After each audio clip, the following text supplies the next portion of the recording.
All right, welcome back. It is the Vegas Take, Sharp and Shapiro. So glad you could join us. That was a very interesting 2 hours of radio. Really good debate.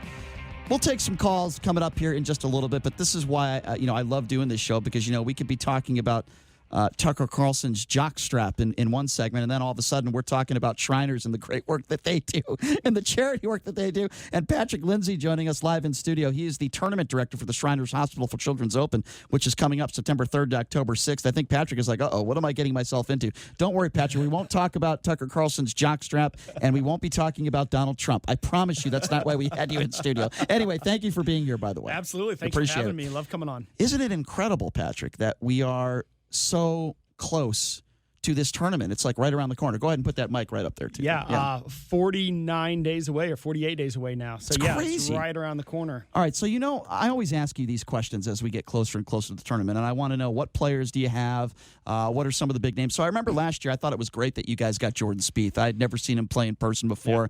Yep. He did a press conference there Wednesday. Made the cut. Didn't play extremely well, but he made the cut. Yep. Is Jordan going to be coming back? Have you heard from his people? We hope so. Right now, the feedback that we're getting from the guys is that they love our new date. We are currently being 30 days earlier, and how the PGA Tour has kind of changed their scheduling this year. We're 30 days earlier. The Tour Championship ends. We're 6 weeks after the Tour Championship, and then we're 2 weeks before the guys go to Asia. So if you remember in the past, we were always that event after China. So now we are 2 weeks before they even go over there. So the guys can take a break from the Tour Championship and the grind of the end of the season and the playoffs, and almost use us as a tune-up before going overseas. So that's huge. So by saying that, would you assume that you're probably going to be getting some bigger names this year because of that scheduling? Is that a fair assumption? For sure. Yeah, I feel. I can say honestly, last year we had the best field we probably was very had, good, right? It was awesome, and I think it's going to be even better. So really excited about it. Do you think having the event September 30th to October 6th, the weather not being 105 or 102 is it beneficial at all to you at this point? Yeah. I love being 30 days earlier. I mean, it is going to be a little warmer. Average temperatures in that week is 85 versus probably the 70 degrees that we had in November. But it's going to be a little warmer. And, I think we'll see some concession sales go up, which is great. No worries about that. The golf course is going to be in better shape. It's in incredible shape right now. I think the rough's going to be a little thicker, not unplayable, but just, a little thicker, and the course will be a little bit more challenging. I think it's great for us all around. So even though we're still a little ways out, not that far out, September 30th, the week starts, any names that you can tell us right now that have committed, or is it still way too early to do that? I think we're going to see more guys commit in the next 2 weeks. Okay. So we're kind of waiting for these guys to get through the Tour Championship. And we were actually just at Northern Trust and Liberty National last week and talked to a lot of guys, and they're really in the middle right now of trying to figure out what their schedule looks like. But a lot of the guys were like, we'll get back to you after the Tour Championship. Sure. And we kind of really know what our fall will look like then. Obviously, Bryson's coming back, and we're super excited about him. I wanted to ask you about Bryson. Yeah, and I think that was a great name and a big name,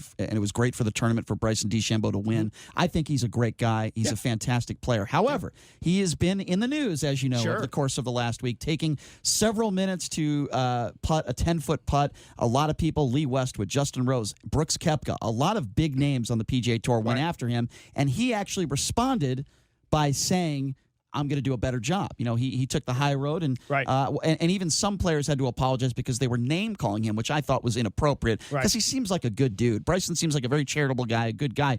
What do you make of this slow play? We, Patrick, we had somebody call into the show yesterday that actually said there should be like a shot clock in golf. I don't know if that would be the right way to go about it, but what do you make of this slow play that's been the talk of the PGA Tour over the course of the last couple of weeks? Well, I think they have to come to some type of compromise, because there are definitely some fast players and there's definitely some slower players. I think Bryson did an incredible job of kind of identifying, it's like, okay, maybe I'm a little bit a part of this problem, and, I will work on it. I think they had meetings yesterday in Chicago about slow play in the tour, about, how to kind of resolve that. So he's definitely taken the high road. I think maybe he was a little offended in the beginning, and then he kind of changed his tune a little bit, which is, that's a pretty humbling thing for a top 10 player in the world.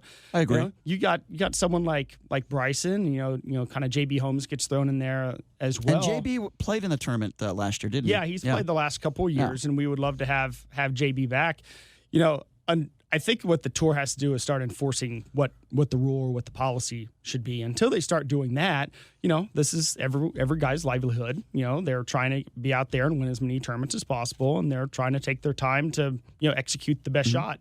And until the tour does something about that, I think that you're going to continue to see some of that. But I can't fault any of those guys right now because they're not being penalized by it. Right, exactly. I think the tour needs to do something about that. So Gary Woodland has played in this tournament on several occasions. Another guy that I think is a great dude, just a really good guy. I was really happy for him winning a major this year. Any word on him playing in this tournament? He seems to enjoy playing here, and he does play very well here too. He had a good tournament last year. Yeah, he's I've been talking with him the last few years, and he's played the last 2 years. Saw him at Northern Trust, told him we were proud of him. Congrats on the major, the U.S. Open, and he just had twin girls as well. That's great. Yeah, it was awesome. We fully expect Gary to come back. That'd be great. And play. He told me that he was going to sit down, and it kind of looked promising. But until those guys actually commit, you just don't really know. But we feel very strongly that Gary's going to come back. That's great. What about a guy like a Victor Hovland? Yeah. Does he have his PGA Tour card now? Not yet. However, he's playing pretty well today on Korn Ferry Finals. And if he wins this tournament, or if he gets first or second, he'll get that card? Yeah, he actually currently has one of our sponsors' exemptions. So if he doesn't if for some reason he doesn't get his tour card through the Korn Ferry Tour now, then he actually has a spot in our tournament right now. And so does Matthew Wolff. We actually gave Matthew Wolff a sponsor's exemption the week that he won. So now that he is a PGA Tour winner, he no longer needs that exemption and is actually going to still come play. So he's kind of owning up. It's like, hey, this group actually gave me an exemption. They wanted me before I was even allowed to fully participate. And now that I've won, I'm still going to honor that and come play the tournament. So he seems to be a really good kid. I met him last week too. He's a really good kid. And your tournament is known for giving some of these younger players an opportunity, and it seems like a lot of these guys certainly make the most of it. If you're just joining us, Patrick Lindsey, he is the tournament director for the Shriners Hospital for Children's Open, the PGA Tour in our backyard. Tons of money going to charity. Shriners, they do such an unbelievable job, really changing lives, saving lives, if you ask me. This tournament is September 3rd through October 6th. Okay, so I've talked to you about this before, Patrick. I think, and I'm sure you would agree with me, what would make this tournament even better, these special exemptions. I think of a guy like a John Daly, and I know he's not playing a lot of golf these days. I understand he has injuries. John Daly loves Las Vegas. I know he's not making cuts on the PGA Tour. I know he's not at the caliber, even close to the caliber of some of these players, most of the players, just about all the players that you'll have. Yeah. But with that being said, don't you think it would be great for the tournament to get a guy like that to play here? Because I think he would be a fan favorite. The crowds seem to love him. Yeah. He loves Las Vegas. What are the possibilities of that? Well, it's all about his team reaching out to us and asking for that spot. Unfortunately, we have 8 spots, and he only kind of fits into one of those categories. And one of those categories basically eliminates half of the number of spots that we have to give. So he would have to be one of 4, and within that category, we try to give them to like the Victor Hovlands of the world, because Victor Hovland is without a doubt going to be a top 10, top 20 player. He's the next big thing in golf, in my opinion. Right. And the same with Matt Wolff, which we don't have to give anymore. But, we try to identify these young kids who are going to eventually be the best players in the world, and we want them to always come back and play in Las Vegas. So a young player who doesn't get a sponsor exemption from us can, kind of say, okay, well, they didn't take care of me at that point, and I'm probably not going to look at them at the schedule of being a have to play every year. So that's just something that we have to think about as we kind of look at the guys that are asking to play. Like what is the best route for the long-term future of the tournament? Sure. And sometimes it's very much, yes, I think this is great for John to be able to play. But if we don't feel like that's the best thing for us to move forward with for the long term, then we'll probably end up going with a different guy. But it all, right now, we don't even have a current full field because the guys are still trying to get through this season. Right. So once everyone kind of hits the commit button on the computer to actually commit to the tournament, we're just kind of waiting to see. So the exact scenario you just described, where you get a golfer and he comes and plays a tournament, you get him early and you use foresight. Tiger Woods, his first ever tournament he won as a professional golfer was during the Shriners Open. Right. He has not been back. Is there how do you feel about getting him this year?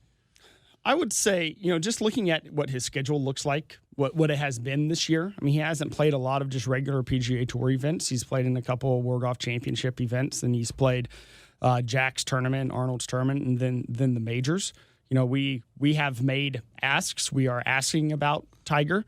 I personally don't see that he'll probably come, but I could be wrong. We would love to have him, and again, we're talking to his agency about him and other guys. But after the toll of the season is and how he just doesn't look look overly healthy at the moment. I see him just kind of shutting it down. That's me every day. I never look overly healthy, but that's another. I will absolutely attest to that statement. That's another story for another show. All right, Patrick. Well, before I let you go, I want you to give out a little bit of information, maybe some changes you've made to the tournament this year, more interaction for the fans. What can people do on the golf course besides watching great golf? Yep. And a two-part question. I also want you to give out the information how people can sign up to get tickets. Where do they go if they want to volunteer? Because I know you're always looking for volunteers. Yeah. And how much does it cost? Yeah, absolutely. So, again, September 30th through October 6th are our official tournament dates this year. ShrinersHospitalsOpen.com is where you can find out some more information. Tickets are extremely affordable. I mean, $15 is a general admission ticket. That allows you to walk all 18 holes and allows you to get into the AutoNation social media zone on 15, the Lee's Shank Shack on the 17th tee, and then also our new area that we opened up last year called The Point, which is overlooking the 17th tee as well. So a lot of great areas to go for that $15 mark. Upgrade from there is $35 to get into the Hill, presented by Casamigos and Red Rock Resorts. So really affordable. That's like a little sports bar area that you can really have great views of 16, 17, and 18. And remember, kids 18 years and younger are free with a paid adult. So a family of 4 can actually come to the tournament as cheap as $30, and you're able to have, experience a great product, a lot of great different fan interactive areas, and hopefully come out and see, the best field that we've ever had. It does take about 1,000 volunteers to run our golf tournament. There's still opportunities to volunteer. It does cost a nominal fee to volunteer and to make sure that we're covering costs of uniforms and food and beverage, just to make sure that we are able to give as many dollars back to Shriners after the tournament as possible. But we get about 1,000 volunteers every year to come out and support us. And also just remember, it all goes back. Even that $15 ticket goes back to support Shriners Hospitals for Children, which is an absolute incredible organization. 22 hospitals throughout the United States and Mexico and Canada. My son is a patient as well, so it's kind of come full circle with us. So this is a personal thing for you and for a lot of people. I'm an employee and a beneficiary of their medical services, and that's incredible. They're awesome. That's incredible. Awesome. And my son wasn't a patient until actually we moved out here and got to kind of understand the hospital and the organization a little bit better. And my son has CP, and they just kind of monitor his development through the years, and they've been awesome and incredible to work with. Again, all regardless of the family's ability to pay as well. They're an awesome organization. That's amazing. Before I let you go, I probably shouldn't admit this because they might take my media credential away this year, but it's fun for me to watch some of these guys play. I've always been a Jordan Spieth fan, and as a member of the media, I shouldn't do this, but I'll admit it that I did it anyway. I bought a TPC golf flag, at the pro shop, and I got Jordan Spieth to sign the flag for me. And it is up on my wall right now. So, I'll always remember that, got a chance to watch Jordan play 18 holes. You get up and close and personal with some of the best golfers in the world. I highly recommend it for everybody. I will never miss it. Just don't tell anybody that I did that, because they might take my media credential away. Your secret's safe with me.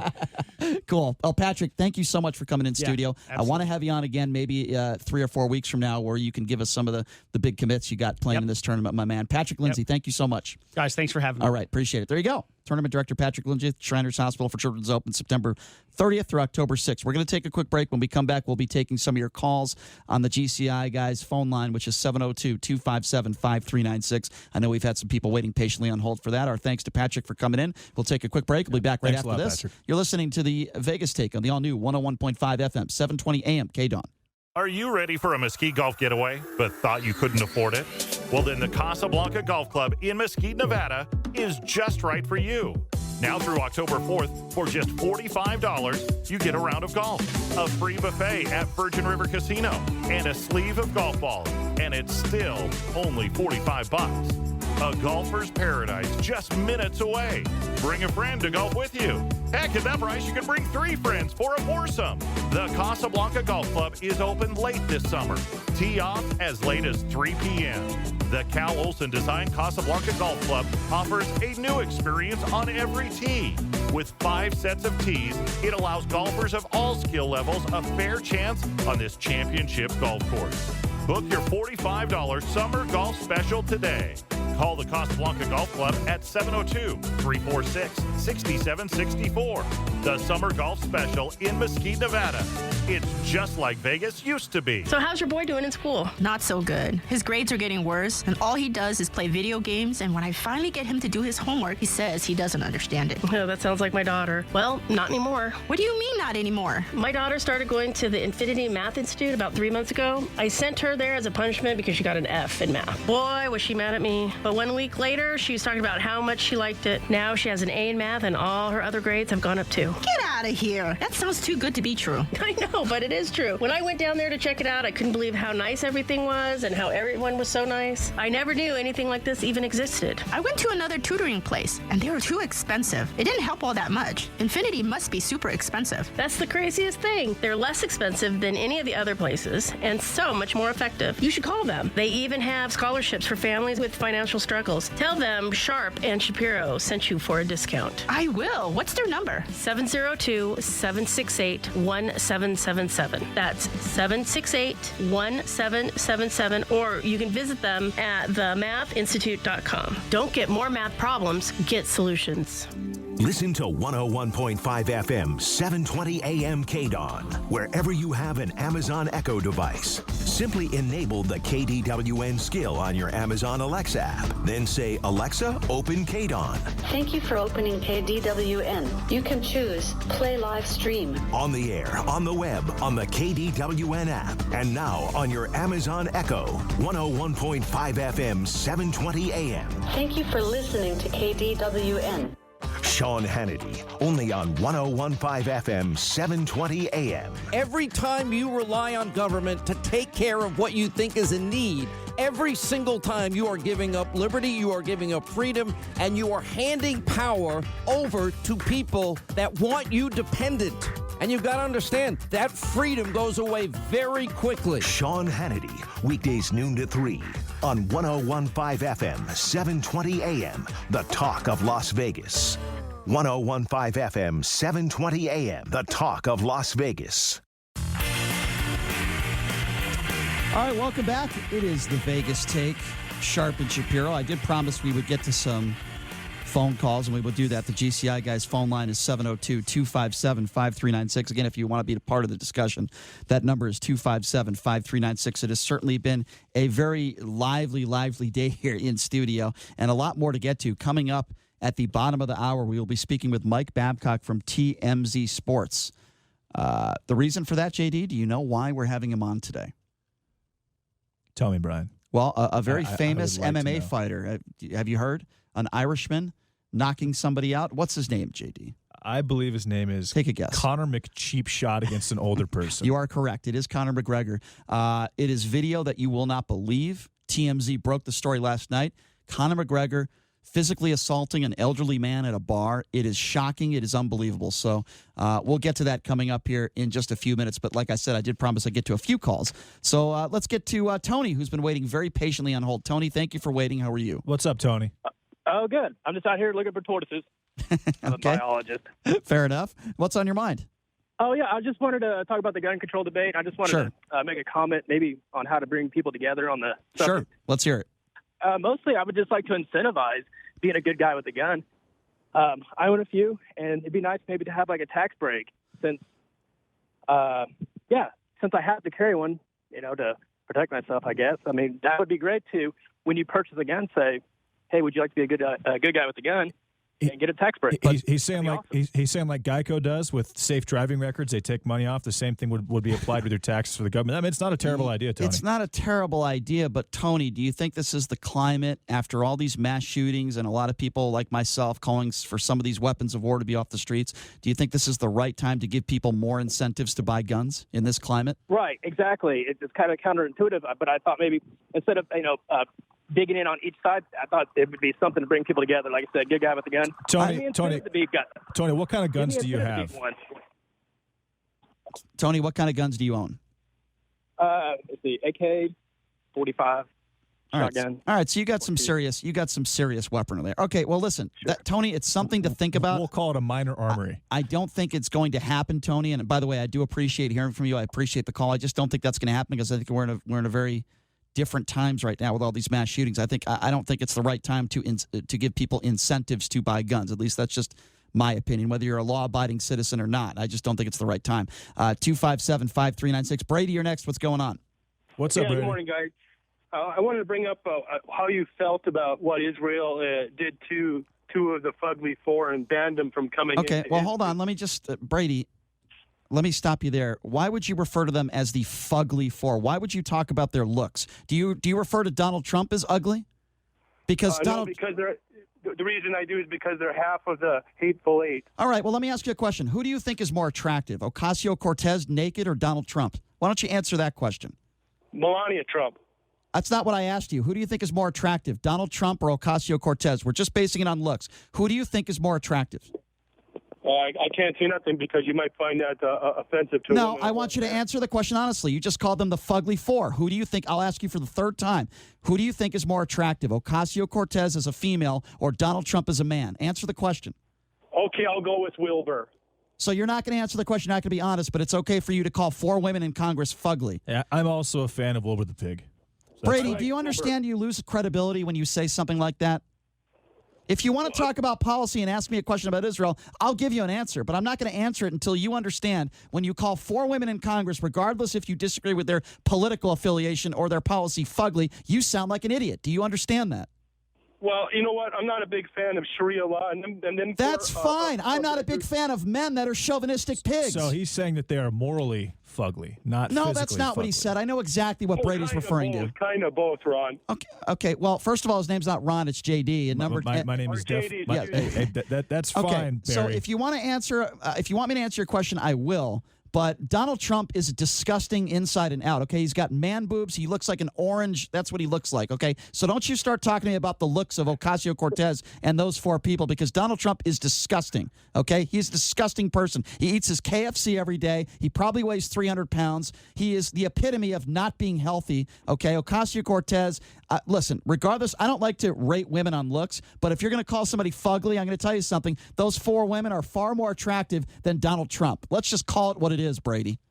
Well, you can have your opinion, but I don't see Talib or Omar in any pageants lately. Have you? Okay. No, I haven't seen Donald Trump in any pageants, but I have heard that Donald Trump has sexually assaulted women, allegedly. But anyway, if you want to ask me a question about Israel, I'm going to tell you right now, I think we are in very dangerous times, but I also think that a country should have the right to not allow certain people in their country. Now, if somebody from another country constantly said anti-American things, was not a citizen of this country and was a politician, I think I would give Donald Trump the right to say, no, we don't want you in our country. I give Israel that same right. I don't like Omar and Talib. I don't like a lot of the anti-Israel things that they have been saying. I do think that Omar is an anti-Semite, but guess what? The difference between me and you is I'm not going to call them fugly. I'm going to have an intellectual debate with somebody and tell people why I don't like them. It has absolutely nothing to do with their looks. But the reason why I bring up their looks, Brady, and I appreciate the call, is because Donald Trump is disgusting. And I'm going to be honest about it, and this is just a personal preference, but I would prefer Ocasio-Cortez in the nude to Donald Trump. And I am a conservative, and I am also a Donald Trump supporter. Oh, well, JD, that's such an outrageous opinion, according to Brady. I know, it's pretty out there. That's so outrageous. It's kind of in left field. Yeah, because it's a bit off the cuff. Because I'm sure Melania Trump... a little taboo. Because I'm sure Melania Trump just fell in love with Donald Trump's looks. I'm sure that's what it was, and his disgusting flabbery,